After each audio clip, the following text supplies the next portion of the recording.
Felixstowe Book Festival for this afternoon session. I'm Catherine Lana, and it's my great pleasure and privilege to be here to have a conversation with Erica James. As you hopefully know, Erica has published 19 novels now, and her latest, The Dandelion Years, has just come out in paperback. So we'll be talking a little bit about that later. We're going to have a chat together, but if at any point you would like to interrupt, then do please wave your hand and let us know your question and we'll answer it. Well, Erica can anyway. But we will have a time at the end for a Q&A. We don't have a roving mic, so we do need you to speak clearly and we'll repeat the question for the benefit of everybody else. So, 19 novels, which is an achievement in anybody's book, but you have you've received awards, they've been bestsellers. Carry on. Very well received. So let's go back to the very beginning then. How did it all start? How did you come to be writing books? Once upon a time. Firstly, I just had to say it's wonderful to be here. I've recently moved to Suffolk, so Felixstowe is relatively new to me, so please be nice to me. So why did I start writing? When did it all happen? I was early 30s, and with hindsight, I can look back at that time and realise that actually it was unhappiness that made me write. I couldn't have articulated that at the time, but it was, an unhappy marriage that I didn't realise was hitting the skids, total denial. And I was looking for some form of escapism, and lots of authors do start out by looking for escapism. Perhaps not intentionally, but subconsciously that's what's going on. People made redundant, and you look for an outlet to pour yourself into, or divorce, or what. Gosh, this is sounding very gloomy. I do apologise. It gets better. And as you know, with my books, there is invariably a happy ending. Anyway, so I just, because I love reading. And I say this, this was not out of arrogance that I made this leap, that I thought, well, if I love reading, and hello, reading is all about escapism, I thought, well, what if I wrote a book? Would that give me as much escapism? And turns out it does.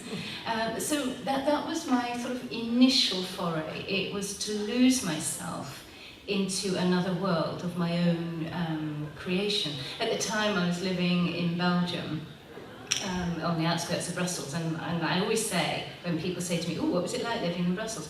Well, a long weekend is fine, 4.5 years is pushing it. But so no wonder I was looking for an outlet. And apologies for anyone who loves Belgium. Just pass me a bigger shovel, will you? It was unhappiness, looking for some form of escapism. And I just threw myself off the cliff, thinking, let's give this a go.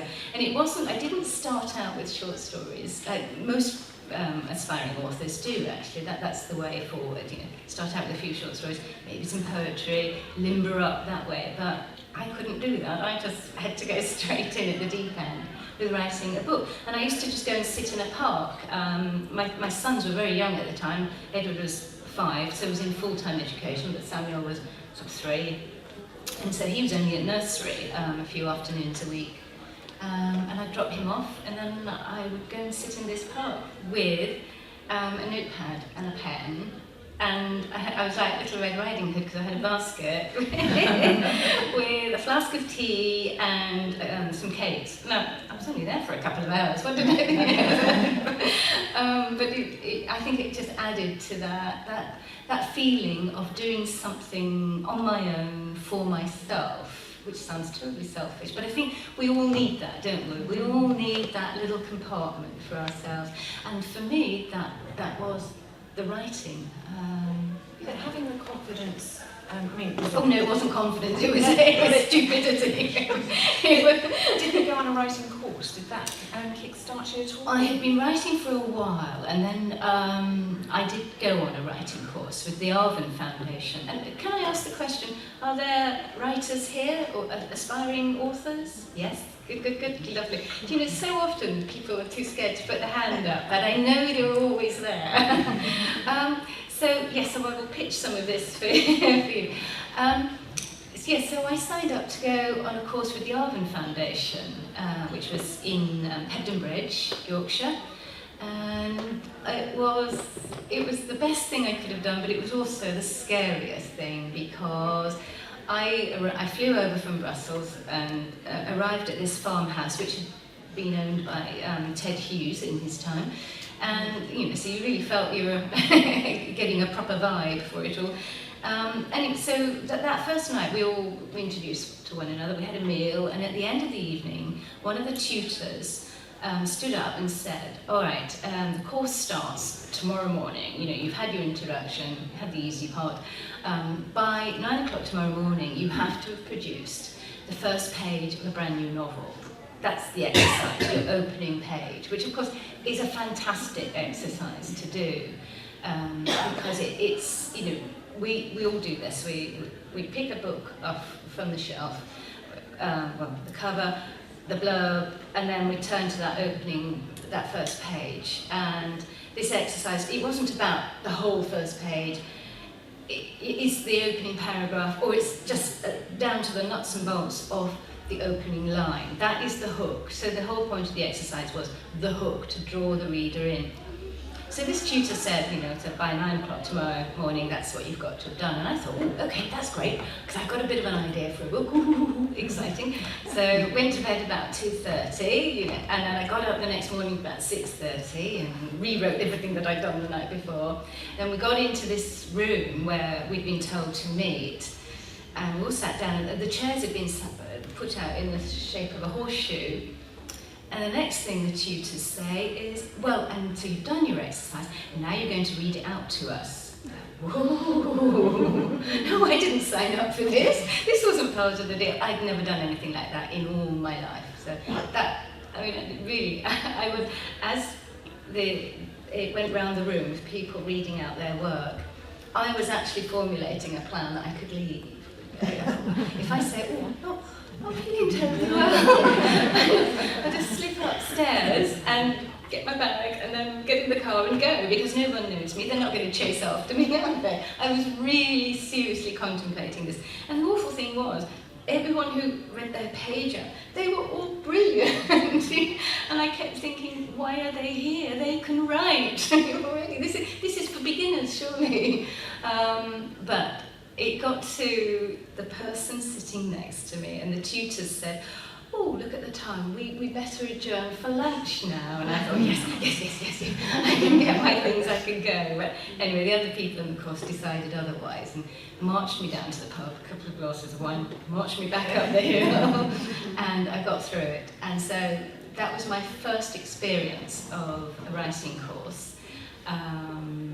And actually, just to finish that, on that exercise, the tutors, they must have known how nervous I was, but at the end of it, after I'd read my piece out very squeakily, and they said, no, this is great, you can do this, stop worrying, you can do it, it's fine. And it was the first time in my life, and I must have been 32, it was the first time in my life I'd been told I could do something, which is terribly cheesy and pathetic, isn't it? But it was wonderful. And then just to further about that course, which really was stupendously good, the next day we had to do an exercise writing dialogue, and if anyone here has read any of my books, maybe, hopefully, you'll know that I love writing dialogue, so I enjoyed that exercise. Then we had to do some descriptive narrative, and the final exercise was the dreaded sex scene. And I said, no can do, no, I've come this far, I can make my decision now that I'm not doing that. And then I thought, well, maybe I could. And I realised then that the only way I would ever be able to write a convincing sex scene is if I do it slightly with humour. And for anyone who has read my books, I never go into anything too graphic, do I? It's fair. I always say the distinction of the sex scenes in my books is that there's nothing that throbs. I'll just leave it right there. So you completed the course, and then how did you challenge yourself to continue the writing? What was your goal? Once I've set myself a challenge, that's it. And I then set myself the challenge of, I'd already set myself this challenge, which was a New Year's Eve resolution, which was to write a book. So, and because I had made that resolution, by golly, I had to do it. I am that kind of a person. I set myself a goal, that's it. And also by this stage, I was loving it. It was just fantastic. But I never, ever thought I would be writing for anyone else's benefit. Selfishly, I was writing purely for my pleasure. I always used to describe myself as a closet writer, and can I just stay in the closet, please? And even now I get embarrassed when people say, that they've bought the latest book, and I know they actually want to say something else about it. It's like, oh no, it's enough that you've bought it, is that okay? And a New Year's resolution then, so did it take you a year to write that first? No, bearing in mind that children were very young. I mean, I wasn't working in fairness, so I did have time, but it was just a hobby. So it took me 3 years because it was just a hobby, and it's very interesting that is the smallest of my novels, only 88,000 words. The next one was 92,000 words. The next one was 110, the next one was 120, then it went to 100, and isn't it awful that I know those numbers? Isn't it just awful? So the books steadily got bigger and bigger, until, when I wrote Hidden Talents a long way down the line, that weighed in at a mighty 170,000 words. And I actually, Orion, my publishers, my editor at the time, said, a bit too much, so I had to lose 20,000 guns. Yes. Now, people do say that everybody's got a book inside them, and it's a major undertaking to write a book in the first place, but you've got that first book written, it was accepted, it was very, very well received, and then you had a commission to write 2 more books in the same contract, is that right? No, the very first contract I signed was for 2 books. That, generally that's what publishers would like to do. They don't want, a one-trick pony. So I did that. The interesting thing was, the agent, he sold that book. Just to move the story on. What I started writing on that course did become my first published book, which was A Breath of Fresh Air. And the agent, he sold it to Orion on my behalf. I've lost my thread. Anyone listening? Anyone got it? Having more books in the contract, you had to write another book afterwards. Well, he had told Orion at the time, because Orion loved the book and said yes, yes, yes, yes. And do you know whether Erica will write another book? And he said, oh yeah, no, she started. Well on done. So he then phoned me to say, you've started this next book, haven't you? I don't know. What book? Well, so that was why I wrote a sequel, because I had to think very quickly, and I just spent 3 years with these characters who I knew very, very well. And so it was sort of easy then to make the step to write another book using the same characters and bringing some more in. But it's very interesting, and in some ways I shouldn't tell you this, but we're all friends here. You wouldn't tell anyone else about this. But last year I thought, what would be really good is to revisit those first 2 books, because I'm about to start my 20th book, and wouldn't it be great, as an anniversary, to do a 3rd in the series, to make it into a trilogy. I thought, oh great, nice little marketing package there, And my agent said, yeah, that's not a bad idea. So then I thought, well, I'd better reread the first book, hadn't I, to reacquaint myself with the characters. And I started reading it, and I thought, oh oh, this is all right, isn't it? And then I got partway into the book and I thought, I hate this. I hate this book. It's horrible. And I don't like this character, and I don't like that character. And I began to get myself really in a bad place, thinking, oh, how, if I write a third book, how am I going to do it if I don't like this central character? Which, you know, that's it. So I then spoke to my agent. I said, I had a change of mind. And he said, oh, thank goodness for that. He said, I discussed it with Orion, and not everyone was altogether on board with that. And it was, so maybe that just goes to show you can't go back. You know? But that's all I can say in defence of that first book. It was my first. Somehow it did become a bestseller, and nobody is more surprised than me now. But other people have since said, oh no, I love that book, it was great. Well, there we are. And talking about the feedback that you get from your readers, how do you engage with your readers? Because you have quite a loyal following, and there's Twitter and Facebook now. Do you get involved? Oh gosh, yes, because when I started out, you know, many years ago, no email, no Twitter, you know, no social media at all. I mean, yes, I did work on a computer, and it wasn't steam powered, I hasten to add. But yes, you know, publishing, just the whole thing has changed dramatically. But it's, yes, I've always said I've got the nicest readers, and they've always taken the trouble to get in touch. You know, over the years, many letters from readers who have been with me from the start, and so I still get letters. Obviously, not so many now because it's so much easier to do it by email. Oh yes, last night, I had an email, and this is going to be the first in the line of very, very many, I think, in the coming weeks and months. Dear Miss James, I absolutely loved your latest book, Grey. Yeah,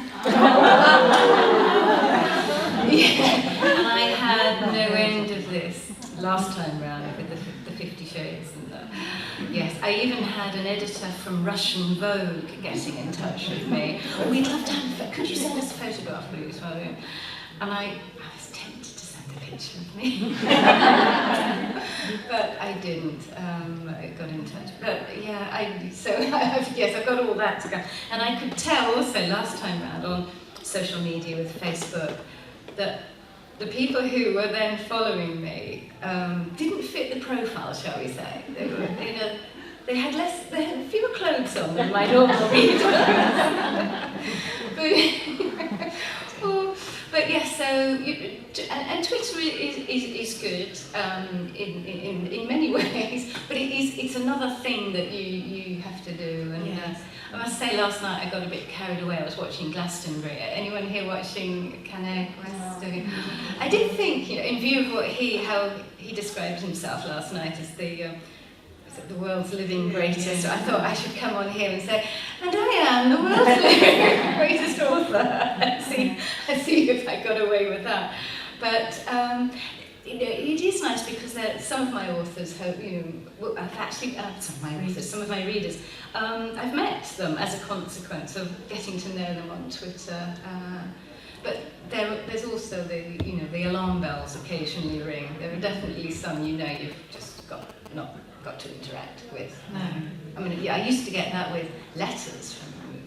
There was one woman who used to write to me regularly from Canada. If I didn't reply back to her letters fast enough, she would send another letter to ask me why I hadn't replied. And I had a man who wrote long letters to me, 9 pages long.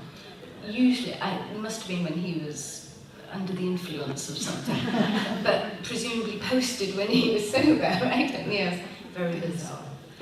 But we do find out more about you through Twitter and various means, because I understand that you're a Formula One fan. Indeed, I am. Yes. Are there any other secrets? Any other secrets? No, not at all. How dare you ask this? No, my life is just an open book. And festivals and events are increasing these days. I mean, that when you started in 19... It's not 19 years ago, though, is it? It's 19 books ago. Yeah.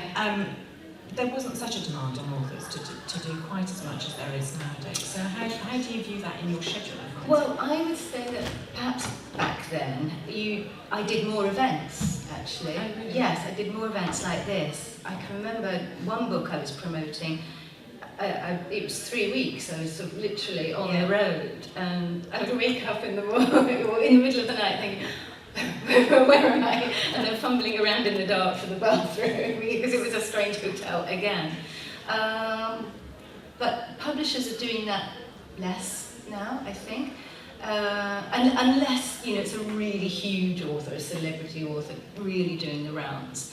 But I think, authors now can do so much more with social media. You've got all the reviewers and the bloggers and I have to say, I'm not a great one for it all, actually.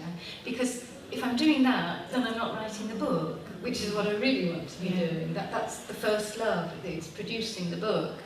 You're very disciplined about your writing, which is only right. I mean, it is your career, it's your full-time job. Yeah. So can you tell us a little bit about your schedule? Well, on a good day, I like to be in my study for about 8:30, and I come out of my study, I've printed the chapter off, excuse me, and walk away from it at about 7 in the evening. So it's a fairly long day, and obviously during that time, I'm nipping to the bathroom and I'm getting myself some lunch and dinner. But those are the hours that I keep. That's Monday to Friday, 8:30 till 7. I don't like to write at the weekends. I've always kept that free, although increasingly, because that's when you do the social media, that's when you're interacting with your readers. But I've always kept those office hours, if you will, because I started writing when my children were young. So it was fitted in around their school hours. And the weekends, that was for us. That was always very important. And I've been very, very lucky that I've had a publisher that has always been so considerate, really. When my sons were doing their GCSEs and A-levels, Orion made sure I wasn't promoting a book at that time, that I was actually at home with my sons. So it's not every publisher that would, be so accommodating. And it's been a book a year? More or less. So the first book was published in '96. I did reach a point. I'd written 11 books in 11 years, and didn't have an idea in my head for the next one. Normally, I'm partway through the final draft of a book, and I start to get ideas for the next one. On that occasion, I didn't. The tank was absolutely empty. So I said to Orion, I delivered the book, and I said to them, because they immediately wanted me to sign up for the next contract, and I said, I don't think I really want to do that at the moment, because I haven't got anything to offer you. And that had the alarm bells ringing for them, because they're all, a publisher will always be worried that if they don't sign the author up straight away, they get poached by another publisher. So I just said, no, happy to stay, but I've got nothing in my head to write next. I think I need some time off. And the looks I got, it was absolute horror. I remember being in the office at Orion, and no, that wasn't, I said, I'd really like a year off, please. No, don't do this to us, Erica, arms up in the air. In the end, we managed to negotiate it down to 6 months. During which time there was the editing process to get through on the book that I'd recently finished. There was the promotion of the one that was then out in paperback to deal with. Anyway, but I managed to keep a month for myself. And so I took myself off to Venice. And I know that is just the luckiest thing in the world to be able to do. My sons had long since flown. So I had a month in Venice, and it was whilst I was there, sitting in a bar overlooking the Rialto Bridge, that I got the idea for Tell It to the Skies. It just came from absolutely, it dropped from the skies, so it was worth going. And collecting ideas, you've spoken about how you're quite like a magpie in collecting things from conversations and train journeys even. So how do you pull those together and decide that you have actually got the journal of a book to work with? Don't know. that's the magical part of it, I think. And it always feels right. You just think, well, that works really well with that, and that, oh, look, that one there. And suddenly, it is like a jigsaw. Suddenly the pieces fit together, and you know it's work. It's instinct, really. But you don't actually, as far as I understand, you don't draw up a plan for your book. So you start writing and then it evolves. So yes, no, I just make it up as I go along. And I'm hearing more and more authors working this way now. I've always done it that way. I've never written a synopsis, never written a plan, wouldn't know how to, and yet publishers actually almost demand that of first-time authors now. So that, to anyone who is thinking of writing a novel, that is part of the process, that you have to prepare quite a detailed synopsis. And I can't help you with that, I'm afraid. And I'm very, very fortunate in that Orion had never asked me for one. So my starting point for a book is that I've got a cast of characters. Characters are absolutely fundamental to the story. And this is a generalisation, but go with it. Women, I know I'm writing for a predominantly female audience, and women's fiction tends to be character-driven, men's fiction tends to be plot-driven. Generalisation, but if you think about it, there's a lot of truth to it. Usually with women's fiction, if you ask the reader about the story, the reader will list the characters, will know the names. Men's fiction, a thriller, let's say, the reader, man, let's say, he will tell you the plot in quite detail, but he may have forgotten the characters' names. And I'm not having a go. No, oh, look, that's crossing of legs at the front here. Generalisation. Anyway, so for me, it's all about the characters. And it's their interaction that drives the story. So when I start writing a book, I introduce my first character, important character, and then the next one, then the next one. And I reach a point where I've introduced all the characters to the reader and to myself, and we've got a little bit of interaction going on, and then I get to a point where it's, well, what happens next? Because I don't know. And that's a little bit scary, because I sit in front of the computer in the morning and I wait. I wait for that moment. And so far, touch wood, it's always happened. It's always worked.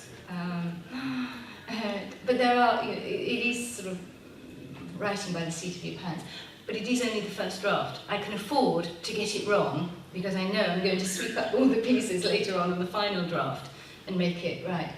And it isn't until I've got to the end of that first draft that I absolutely know how the characters work. So I then, on that final draft, I go back to the beginning, and I'll know then in chapter 3, well, that character wouldn't react in that way now, because I know he or she so much better. So I change that and make it more moody. So that's the process of putting it together. And what about the importance of place then? Because you've been living in Cheshire for many years, and that's quite important in a number of your books. And Italy is also very important, you have a home there. And Suffolk we're coming on to as well. So how important is place in devising your story and setting the characters? The place is very important, but invariably comes second. Somebody once said to me years ago of a place in Cheshire where I had lived at one time, and it was a place I actually didn't like in Cheshire. Anyone from Cheshire here? No, but I lived there 20 years. Oh, really? Okay. We'll catch up later. But anyway, so this person said, why have you never written about such and such a place? And I thought, because I don't like it. And I just had to be really polite. Oh, no, I haven't thought of that one. But I need to have an emotional response to a place. I need to, because I'm going to spend a year working on the book, so I actually want to be somewhere that I really like. Yes. And so Suffolk came onto my radar, really. I come here many, many, many years ago, and then absolutely not. But all my books are printed in Bungay, which is just on the Suffolk and Norfolk border, isn't it? I always worry that I'm not saying it right. Is it Bungay or Bungay? Is it Bungay? Bungay. Okay. Because I once got horribly reprimanded in Somerset. I said, I can't remember, it was Frome or Froome, I got it round the wrong way. Ooh! But anyway, needless to say, I won't be writing about that place. Where we go? Bungay. Bungay, the printers. Oh, good. Got to keep me on my toes. So my editor said to me one day, "Tell you what, let's go to the printers, and you can see your latest book being printed." And I thought, "Oh, lovely. Oh, yes." So off we went. And I was on the train with my editor going out of London, and once we got into Suffolk, I thought, oh, well, this looks quite nice, or sitting upright. And I said to my editor at the time, "Oh, this would be quite a nice place to live, wouldn't it?" And she said, "Oh, terribly isolated." Says the girl from Surrey. Anyway, so I then was asked to go back to the printers the following year. Now, by this stage, I had got itchy feet. I knew it was time for me to leave Cheshire. I'd ended up there by default, really, and I'd enjoyed my time, but it was I knew it was time to move on. And so I'd been looking at the computer, Rightmove, property porn, seeing where I might like to live, because with my job I could live anywhere. And I was thinking, well, Suffolk could be quite nice. And then my eldest son, who lives in London, announced that I was going to be a grandmother.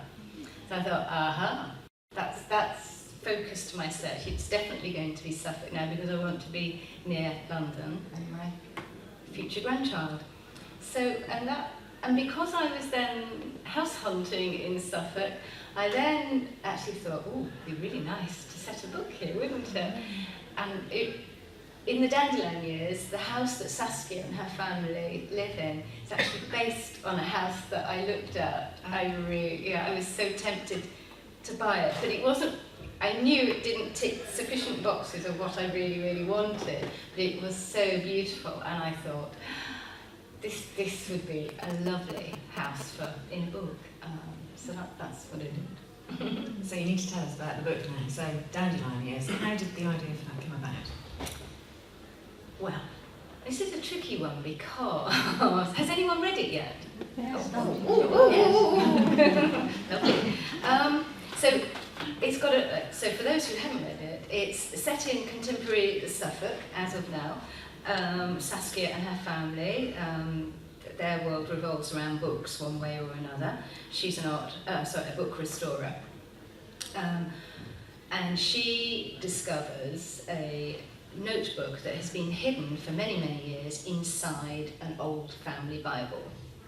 And it then transpires that this notebook is written by someone who worked at Bletchley Park during the Second World War.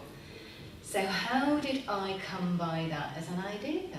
Well, it's a jolly good question, because there's no one simple little answer. It's just like it sort of landed in my life. I must have seen something on the television about Bletchley Park, or read something, and I had visited Bletchley some years ago with some friends who lived nearby, but it never crossed my mind to write about it, because I thought, well, I write contemporary fiction, don't I? That's not me. But life changes, and I think, with an author, you have to change as well. You can't keep writing the same book again and again, and I've always tried. You can recognise my books as an Erica James one, but they're quite different. Anyway, so the idea of Bletchley Park, it must have come to me one way or another, but what really appealed to me was the secrecy that these people worked under there, and the environment, and then I started reading up about it, and I just kept thinking, it was a hothouse environment. These people, and there's a war going on, and in many ways it was sort of almost like a cloistered environment that they were working in. And I knew, even though this thing, it was drawing me to write about it, I thought, well, I don't want to write a book about code breaking, because that's already been done to great effect. So of course for me it was the human story.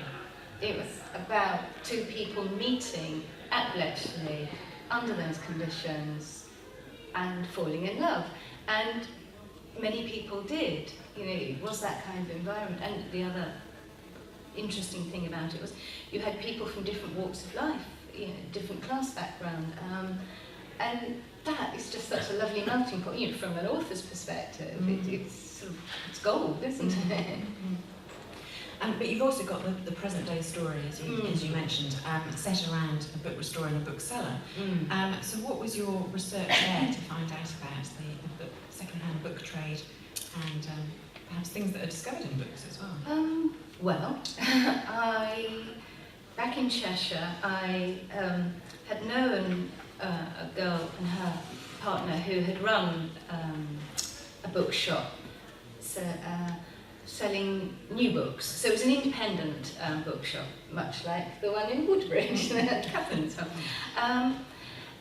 And over the years, I'd sort of got to know Candy, and one day she said in passing that, of course, all this had started in their family by her father, who had worked in the city in London, having given all that up and wanted to run an antiquarian bookshop. But this was years ago that I was told this, years and years ago.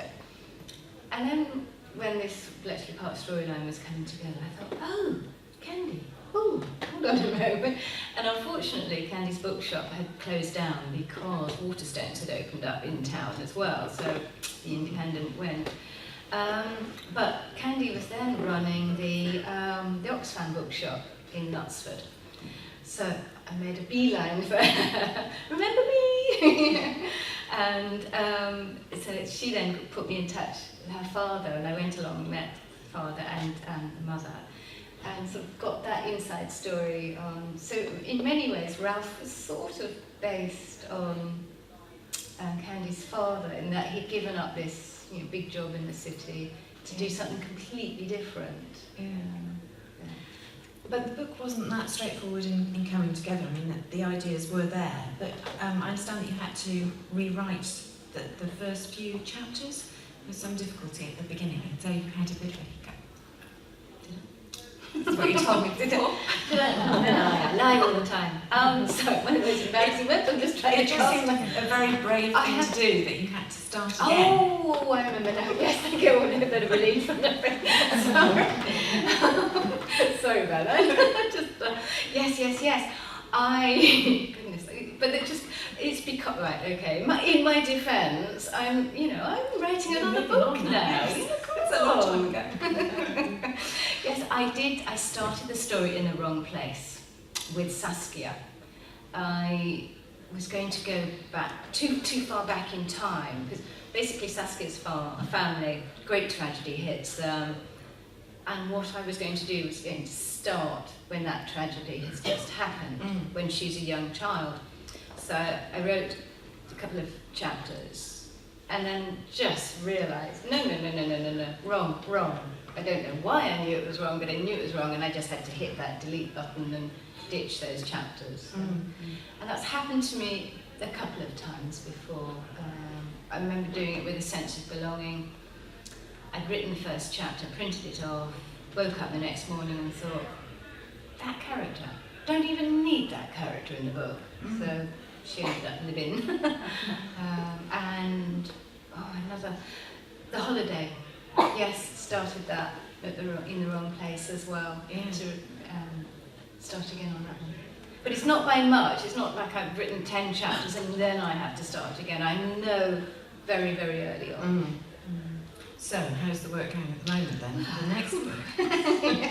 I have written about 115,000 words, first draft, and this one is called, just like a drum roll please, this one is called The Amazing Mrs. Dallimore.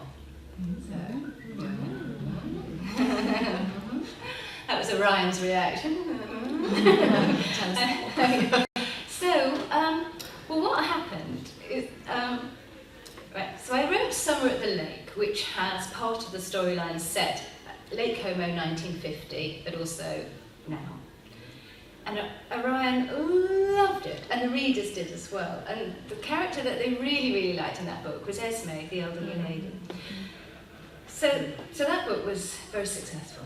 Then I produced The Dandelion Years, with a large part of the book set World War II. Delivered that, and Orion said, oh, we love this. Oh, they don't always react that way, I can tell you. So far, you know, the readers have really loved it as well, and they keep piling on the pressure, saying this is your best yet. So you absolutely know the next one's going to be the turkey. But I've thought that with every book. So and then Orion said, well, look, we really like you doing this dual narrative.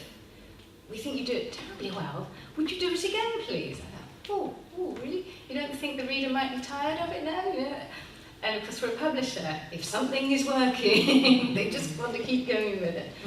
So I thought, oh, okay, I'll have a think about that. So we have it. The book is set in Suffolk, but also has a World War II storyline coming through. And what I've done is, just before the outbreak of war, I have a young girl who comes over from America on one of the wonderful ocean liners of the time.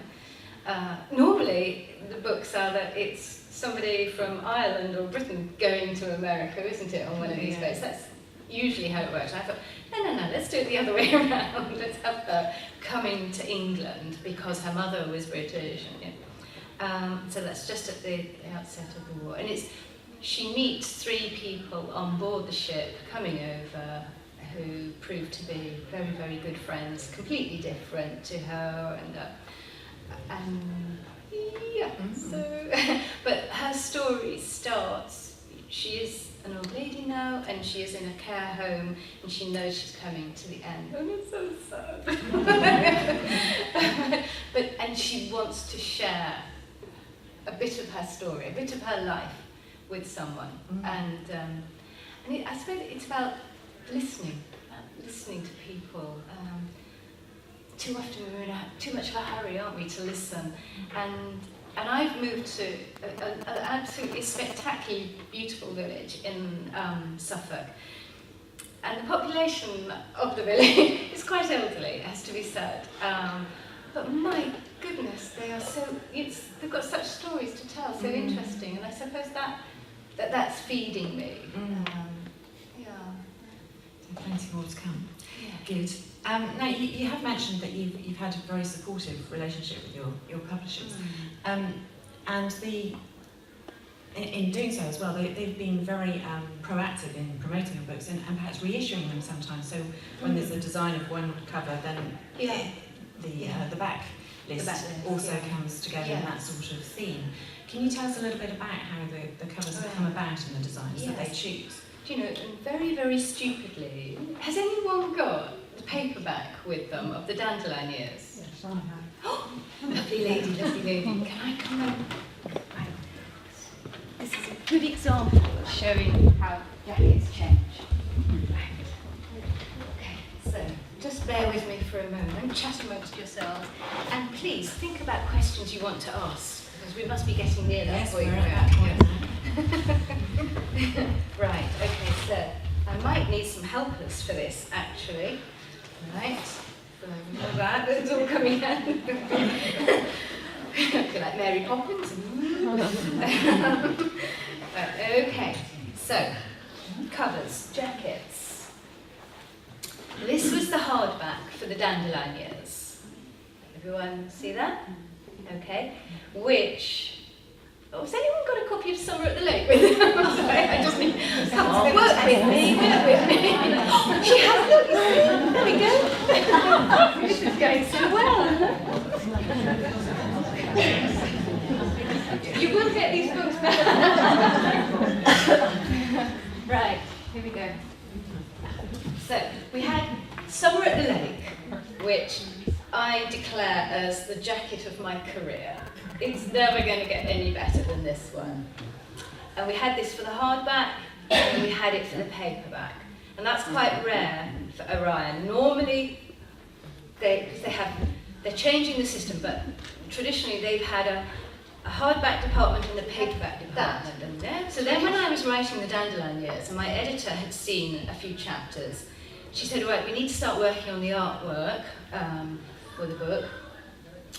We would like to follow the same sort of style that we had for Summer at the Lake, which was sort of, this was my suggestion, I'd like to take the credit, that I wanted to echo the travel posters from the bygone years. You know, they're so beautiful and so stylized. So the graphic designer came up with that. So, and then because this, you know, set in the past partially, we wanted to try and capture that same vibe.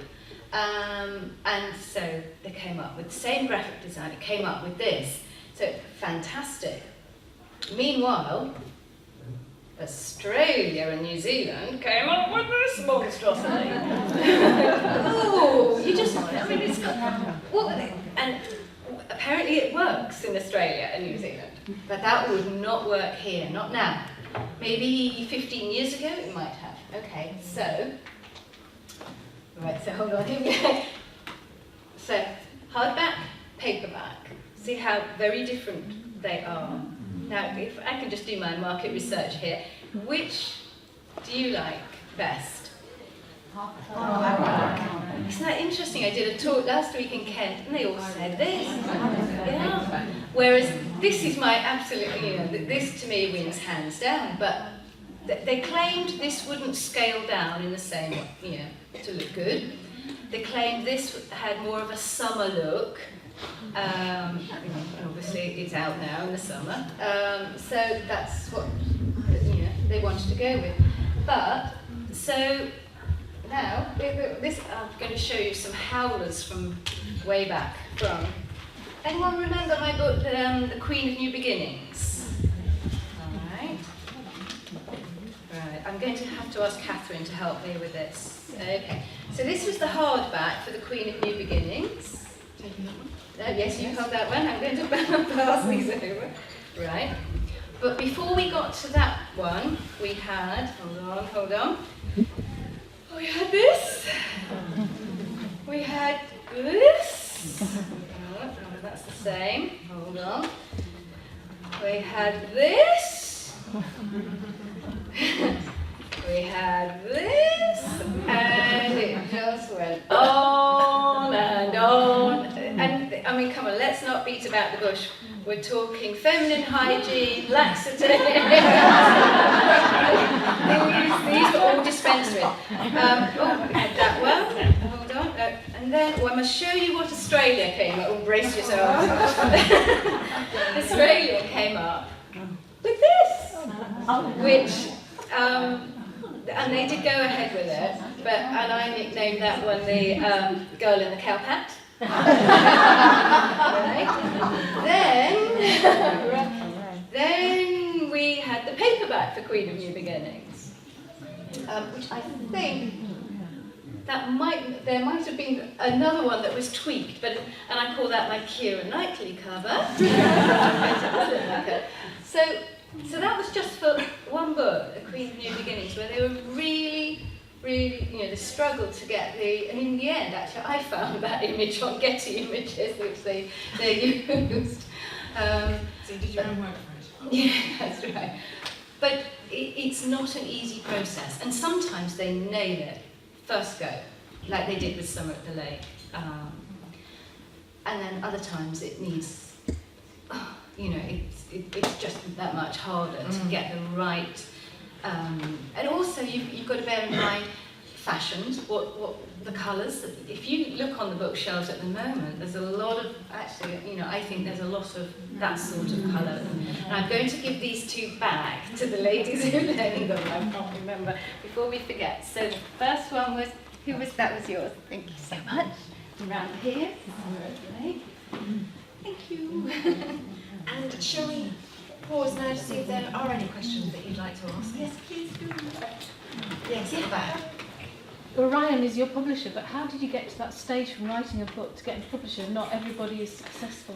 No. Did everyone hear the question? How did I get Orion, basically? Well, it goes back to that very first course I went on, the Arvin Foundation course. The two tutors on it, Betty Burton, who is sadly recently died.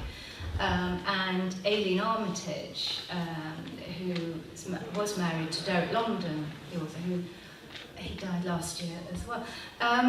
But those two authors, they were running a course for popular fiction. And I knew that's what I was writing, popular fiction. I know I'm never going to win, the great esteemed literary prizes. I'm a storyteller. I'm not a tricksy writer, I'm a storyteller. And so as a result of that course, Betty stayed in touch with me, just sort of very, randomly, every now and again, she'd get in touch to see how I was getting on. She must have seen, they both claimed that they saw that I had something. But she encouraged me to have a go at some short story competitions, something I'd never considered before. So I did that, and I won a prize, I came runner-up, so I thought, oh, okay, that's quite nice. Then, completely out of the blue, Betty phoned me and said she'd got this brilliant new agent, and she thought that maybe I was of a standard now, that I should send this agent some chapters. Well, I was dead against this, absolutely, because I knew enough about the industry to know that this chap was going to take 10% of anything I earned. I didn't have anything coming in, but I begrudged him that much, And also, I don't know, I was a closet writer. I wasn't ready to give it all out to the world. Anyway, Betty phoned me again the next day, and she said, I've had a word with Jonathan. He is expecting some chapters from you. And again, I knew enough about the industry. And this is one of the things I would say to aspiring authors. Go on the courses, or one-day courses, or writing classes, to learn about the industry, if nothing else. Anyway, so I knew that I had an opening with an agent, and I would be a fool to let that opportunity go by. So I did send, I think, the opening 3 or 5 chapters off with a very brief covering letter, and naively didn't even put my phone number on the letter. Didn't think there was any point really, but anyway, off it went. By return of post, I had a letter back from this agent saying, really loved what I'd sent. This was the awful book as well, I have to say. The awful book. He really loved it, and wanted to see the rest. So I then had to ring him up and say, look, I'm really, really sorry, but I haven't finished it. And again, that was bad, because if you got reeled an agent in just the slightest, you should have the work finished, ready to show him. But anyway, I was very honest and said I hadn't finished. He said, well, that's all right, don't worry, but when do you think you can get it to me? So this is July, and I plucked out of the ether the month of September. And he said, oh, that's fine, great, I'll await it. Got to just to the end of August. I was writing crazily, and anyway, my husband then decided to leave me in the end of August, and so suddenly I really didn't want to finish that book. It was of no interest really. I had other things to think about, but my friends rallied and said, no, come on, you've got 1 chapter left to write of the book. Just do it. So I did. Sent the manuscript off. Didn't hear anything for absolutely ages, but that was absolutely fine, because I was quite busy with other things to worry about. Then out of the blue, the agent phoned, and he said, I've got great news for you. Orion had made an offer. And now he'd had lunch with the editor on the Thursday, gave her the manuscript, and this would have been a physical manuscript, this would have been pages, and by Friday late afternoon, she'd made an offer on it. So, but I think what they could see was the commercialness of the book, and they must have been right, because it was then picked to be in the W.H. Smith Fresh Talent promotion, which I think they've started up again, or started something very similar, because it went by the board. Anyway, I believe it's back in some form or other. And so my book was picked for that as well. So it got it got lots of shelf space basically, and we had a fantastic jacket for it. Really, it was very off the moment. It was a beautiful jacket. That I loved it. Brilliant. So does that answer? Yeah.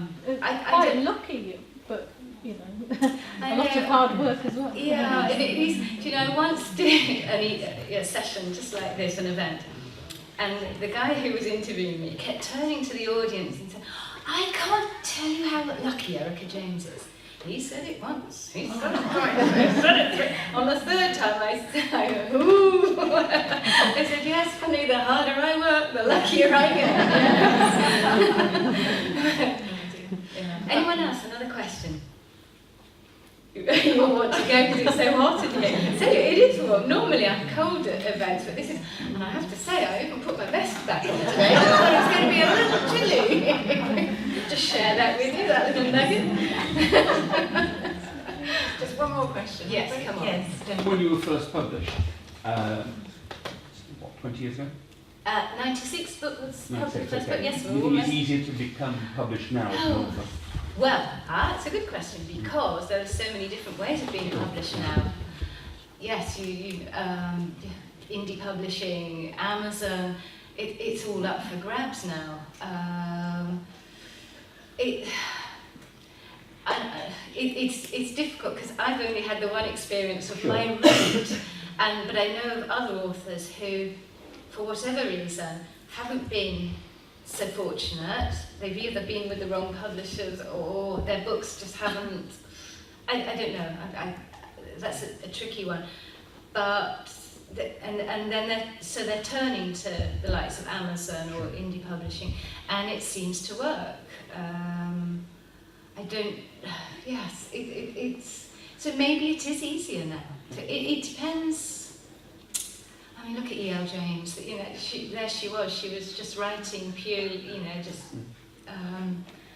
what do you call it? It was yes. You see, I'm not up to date with all the technical stuff. But and then a publisher picked up. I think it was an Australian publisher picked it up first. And there have been lots of authors who have come to the notice of publishers that way. So it is. I suppose easier in some ways, but harder perhaps with your mainstream publishers because it's changed so dramatically for them. Although I was told just recently e-books have plateaued, which good, bad, not sure, but I think there's room for both. I mean, the original fear was that everyone was terrified. Well, that's it. The physical book is dead.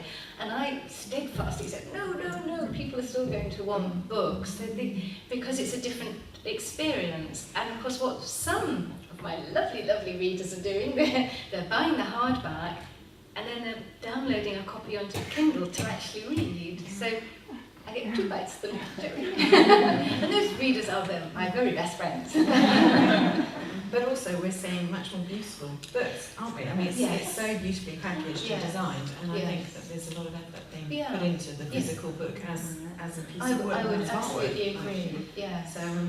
So anyway, I think we are going to have to finish now. Oh gosh. One more question from what? I think we've got 1 minute, unless I'm running slow. No, you just want well done. Have you got a Kindle?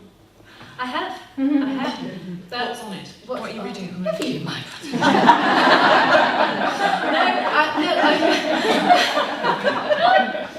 He's a wireless machine. All the books I'm reading at the moment are all research related, and this is where, for me, the Kindle doesn't work because I want to be able to flip back easily, and I've marked the page. I know you can sort of do that malarkey, can't you, in it, but I wouldn't know how to do that. But a book that I really, really enjoyed earlier in the year, and I have to rave about it just quickly, and I read it as a proper book, Map and Lucia. I only recently read it, and it's because the village I'm living in is so like Tilling. But so that's my sort of book of the year, I would say, Map and Lucia. I loved it, and that was because I'd seen the Christmas adaptation on the television, not having seen the one from the 80s or whenever it was done, and I've meant, for years I've said I must read that book. I never got around to it, but this year I did it. So. Okay, well, if you haven't read this already, this is your challenge going away. So do go into the bookstore later and get your copy. There are some for sale there, and hopefully you'll get it signed as well. So a chance to speak to Erica a little bit more on a one-to-one basis, and a little bit cooler, perhaps. Yes. But in the meantime, perhaps you'll join me in thanking Erica for a wonderful session.